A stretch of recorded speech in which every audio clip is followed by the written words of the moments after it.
Welcome to our channel love leave with TV. ఇది అయితే మా స్వామి మాల వేసిన సెకండ్ డే రోజు ముగ్గు వేసేసాను. ఇంటి ముందర మార్నింగ్ లేవగానే ఫస్ట్ ముగ్గు అయితే వేసేస్తున్నాను. తర్వాత స్నానం చేసుకొని ఇల్లంతా తుడుచుకొని దీపం అయితే పెట్టేసుకుంటాను మా స్వామి వచ్చే లోపల. మా పాపే మా స్వామికి కాళ్ళు కడగమని అయితే చెప్పాను. ఈ 41 days పాపనే కడగమన్నాను.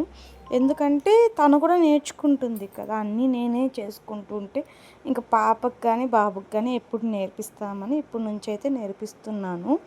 సో పాప అయితే కాలు కడుగుతుంది వాళ్ళ డాడీ స్వామికి. అన్నీ ఇంట్రెస్ట్గా చేస్తుంది. టిల్ ద డేట్ ఈ రోజు వరకు కూడా పాపని చేయాలంటుంది వాళ్ళ స్వామికి పూజ. అండ్ టిఫిన్ తిన్నప్పుడు ఫస్ట్ ప్రసాదం కూడా తనే తీసుకోవాలనేసి అంటుంది. సో ఇంకా తను ఇంట్రెస్ట్గా చేసేటప్పుడు మనం వద్దనకూడదని నేను కూడా గమ్మున అయిపోయాను. నెక్స్ట్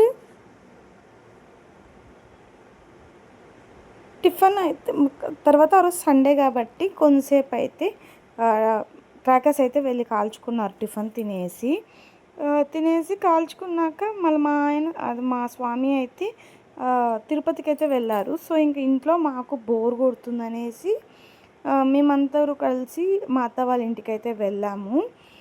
ఈ స్వామి మాల వేసిన అన్ని రోజులు నేనైతే ఈ 41 daysలో కొన్ని థింగ్స్ మార్చుకోవాలి అనేసి అనుకొని దాని ప్రకారంగా అయితే వెళ్తున్నాను. ఫస్ట్ వన్ ఏంటంటే మా కింద చూసారా ఆ ప్లేస్ అంతా మేము ఇది వరకు అయితే వేరే వాళ్ళు చెప్పి ముగ్గు వేయమని చెప్పేవాళ్ళం. దానికైతే 300 rupees తీసుకునేవాళ్ళు.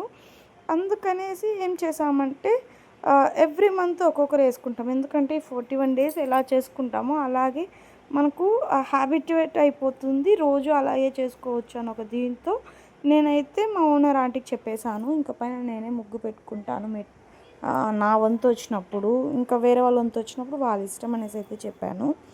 ఇంక మా అత్త వాళ్ళ ఇంటికి అయితే వెళ్ళిపోయాము. మా స్వామి కూడా లేరు కదా, అందుకనేసి ఇంకా అత్త వాళ్ళ ఇంటికి అడిగి అయితే వచ్చాను. రిషి పండగకి రాలేదు, తర్వాత మళ్ళీ ఎప్పుడు పోలేదని చెప్పేసి అయితే ఊర్లోకి వెళ్ళాము. ఇదే నా ముగ్గు. నచ్చితే మర్చిపోకుండా సబ్స్క్రైబ్ చేసుకోండి, ఒక లైక్ అయితే ఇవ్వండి. Thanks for watching my video.